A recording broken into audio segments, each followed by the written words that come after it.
This is Excursions with Gina Arias, Niger edition, Part 2. Our program director, a gregarious, no-nonsense man named Mamadou, accompanied me on the 900-mile car ride from our training post near Niamey, the capital of Niger, to the rural village of Koleram. When he left me in my new home, a 4-room, tin-roofed adobe structure, I was a mixture of excitement and anxiety. I could hardly believe that I was going to be left alone there. This was it. There was no turning back now. I signed up for this, to live and work in a place with no running water or electricity where I knew not one soul. I spent mornings at a small clinic with 2 nurses and an assistant who all spoke French, a language that I was comfortable in. But in the afternoons, I would force myself to walk around the village in order to better understand the neighborhood, the Hausa language, and the people.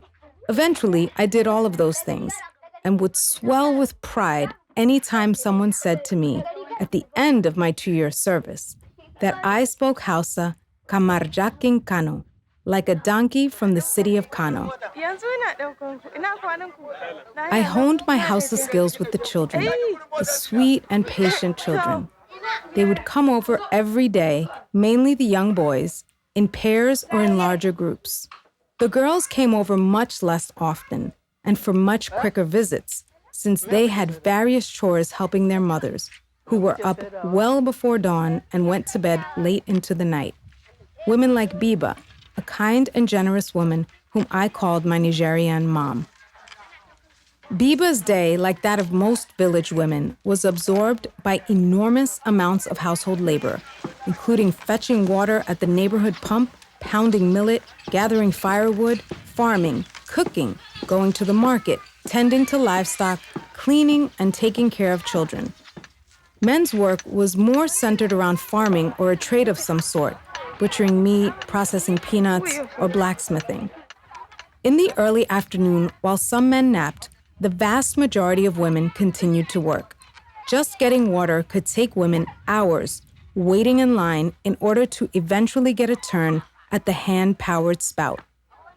The few women who did not work as much were married to wealthier men and often cloistered, that is, remaining inside of their household compounds, only leaving on the rare occasion. Or they were married to the very few village men who had government jobs, such as the school principal. One amongst those women was a dear friend of mine, Nana, the wife of the head nurse at the clinic where I worked. I ate 2 meals a day with Nana, and we spent many hours talking, laughing, taking pictures of ourselves with my 35mm camera, and laughing some more. She detested village life. Nana was from Tawa, a northern city, and village life was entirely too pedestrian for her. She was bright as well as shrewd, but getting married meant not continuing her studies and being confined to life within the home.